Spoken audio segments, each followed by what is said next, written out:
জীবন জীবিকার অনিবার্য তাগিদে সবাই সম্পদ বৃদ্ধি করতে চায়। সম্পদ বাড়ানোর জন্য কৃষি, চাকরি ও ব্যবসা সহ মানুষ বিভিন্ন কাজ করে। সম্পদ বৃদ্ধির আশায় মানুষ পরিবার ছেড়ে এক জায়গা থেকে অন্য জায়গায় এবং এক দেশ থেকে অন্য দেশে চলে যায়। হালাল পথে সম্পদ বৃদ্ধির বহু উপায় ইসলামে আছে। তাকওয়া অবলম্বন করা। আল্লাহ বলেন, যে ব্যক্তি আল্লাহকে ভয় করে আল্লাহ তার পথ করে দেবেন আর তাকে তার ধারণাতীত উৎস থেকে রিজিক দান করবেন। যে ব্যক্তি আল্লাহর উপর নির্ভর করে তার জন্য আল্লাহই যথেষ্ট। আল্লাহ তার ইচ্ছা পূরণ করবেনই। আসসালামু আলাইকুম ওয়া রাহমাতুল্লাহ। প্রিয় দর্শক, আজকে আমি আপনাদের এমন একটি আমল শিখিয়ে দেব যেটি করলে আপনার চতুর্দিক থেকে ধন সম্পদ আসতে থাকবে। এই আমল করলে আপনাকে আর কখনোই ইনশাল্লাহ অর্থের কষ্টে পড়তে হবে না। আপনাকে আর কখনো রিজিকের কষ্ট করতে হবে না। যে বান্দা এই আমলটি করে আল্লাহ তাআলা তার ঘরে গায়েবীভাবে রিজিক পৌঁছে দেন। এই আমলটি আমাদের প্রিয় নবী সাল্লাল্লাহু আলাইহি ওয়াসাল্লাম তার কলিজার টুকরা কন্যা ফাতেমা রাদিয়াল্লাহু আনহুকে শিখিয়ে দিয়েছিলেন। এই আমল করার পর থেকে ফাতেমা রাদিয়াল্লাহু আনহু তাআলা এর ঘরে আর কখনোই অভাব প্রবেশ করতে পারেনি। আমলটি আপনাদের বলার আগে চলুন একটু পটভূমিটা জেনে নেওয়া যাক। একদা ফাতেমা রাদিয়াল্লাহু আনহু তাআলা এর ঘরে 3 দিন ধরে কোনো খাবার ছিল না। সবাই ক্ষুধার যন্ত্রণায় কষ্ট পাচ্ছিলেন। সে সময় তিনি অত্যন্ত দুঃখ দুর্দশার মধ্য দিয়ে যাচ্ছিলেন। এর মাঝে একদিন হযরত আলী রাদিয়াল্লাহু আনহু তাআলা জোহরের নামাজ শেষ করে মসজিদ থেকে বের হলেন। তিনি দেখলেন মসজিদের বাইরে 6টি ছাগল বাঁধা আছে। এটি দেখে তিনি জানতে চাইলেন ছাগলগুলো কার। জানা গেল যে এই ছাগলগুলো মহানবী সাল্লাল্লাহু আলাইহি ওয়াসাল্লামের কাছে হাদিয়া এসেছে। ছাগলগুলো দেখে আলী রাদিয়াল্লাহু আনহু তাআলা ভাবলেন, আমরা 3 দিন ধরে অনাহারে আছি। এই ছাগলগুলো মাঝে যদি একটিও আমাদের দেয়া হতো তাহলে আমরা অন্তত খাওয়ার জন্য কিছু পেতাম। আমাদের ক্ষুধাটা একটু হলেও নিবারণ হতো। এসব ভেবে ভেবে তিনি বাড়ি চলে গেলেন এবং ফাতেমা রাদিয়াল্লাহু আনহু তাআলাকে পুরো ঘটনাটি বললেন। ফাতেমা রাদিয়াল্লাহু আনহু তাআলা বললেন, আমার বিশ্বাস বিশ্বনবী সাল্লাল্লাহু আলাইহি ওয়াসাল্লাম যদি আমাদের এই দুর্দশার কথা শুনেন তবে তিনি তোমাকে একটি ছাগল দিতে দ্বিতীয়বার ভাববেন না। তুমি ওনার কাছে যাও এবং ওনার সাথে কথা বলে আমাদের জন্য একটি ছাগল নিয়ে এসো।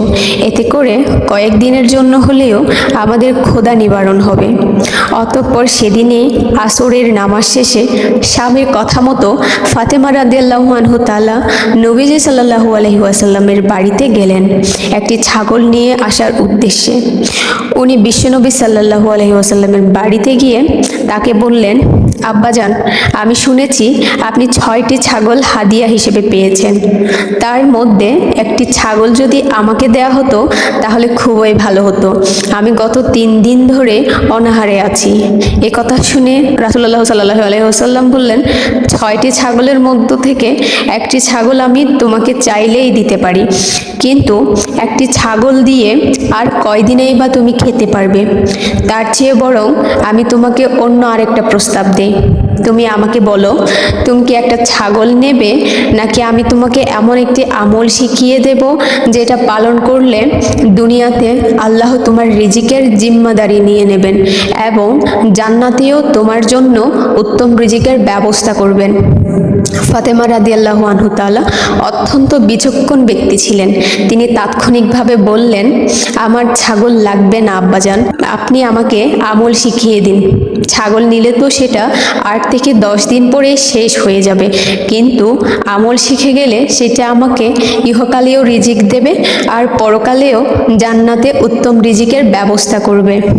তাই আমি অবশ্যই আমলটি শিখতে চাই। ছাগল নিতে আমি রাজি নই। এই কথা কথা শুনে রাসূলুল্লাহ সাল্লাল্লাহু আলাইহি ওয়াসাল্লাম বলেন, তাহলে মা তুমি এখন বাড়ি চলে যাও। এশার নামাজ শেষে তুমি আর আলী 2 রাকাত সালাতুল হাজত এর নামাজ পড়ো। এরপর এই দোয়াটি পাঠ করবে, আল্লাহুম্মা ইয়া আউয়াল আওয়ালিন ইয়া আখিরাল ইয়া জাল খাওয়াতিল মাতিন ইয়া রাহিমাল মাসাকিন ইয়া রহমান রহিমিন। অর্থ, হে আল্লাহ, হে প্রথমের প্রথম, হে শেষের শেষ, ইয়া আল্লাহ শক্তিশালীদের শক্তি, হে দরিদ্রের পরম দয়ালু, হে ইয়া রহমান রহিমিন দয়াময় মেহেরবান, আমাদের উপর দয়া করুন। এই আমলটি শিখে ফাতেমা রাদিয়াল্লাহু আনহা তাআলা ছাগল ছাড়াই বাড়ি ফিরে এলেন। বাড়িতে ঢোকার পথে তিনি দেখলেন আলী রাদিয়াল্লাহু আনহু তাআলা ছুরিতে ধার দিচ্ছেন ছাগল জবাই করার উদ্দেশ্যে। এইদিকে আলী রাদিয়াল্লাহু আনহু তাআলা দেখলেন ফাতেমা রাদিয়াল্লাহু আনহু তাআলা ছাগল ছাড়াই বাড়ি ফিরে এসেছেন।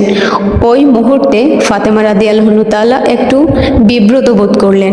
তিনি ভাবতে লাগলেন, স্বামী যদি এখন জিজ্ঞেস করে যে ছাগল কোথায়, তবে আমি কি জবাব দেব। এসব ভেবে তিনি কিঞ্চিত ভীত সন্ত্রস্ত অবস্থায় আলী রাদিয়াল্লাহু আনহু তাআলা এর সামনে এসে দাঁড়ালেন। তখন আলী রাদিয়াল্লাহু আনহু তাআলা নিজে থেকেই তার স্ত্রীকে বললেন, তুমি বোধহয় ছাগল আনতে পারোনি, হয়তো তুমি যাওয়ার আগেই সব ছাগল বিতরণ করা হয়ে গিয়েছিল, তাই না? ফাতেমা রাদিয়াল্লাহু আনহু তাআলা তখন বললেন, তখনও পর্যন্ত কোনো ছাগলই বিতরণ করা হয়নি। তখন আলী রাদিয়াল্লাহু আনহু তাআলা তাকে ছাগল না আনার কারণ জিজ্ঞেস করলে ফাতেমা রাদিয়াল্লাহু আনহু তাআলা বললেন, আমি আব্বাজানের কাছে ছাগল চেয়েছিলাম, তিনি আমাকে বলেছেন ছাগল নিলে তো সেটা কয়েকদিনের মধ্যেই শেষ হয়ে যাবে, তারপর আবার আমরা অনাহারে ভুগব।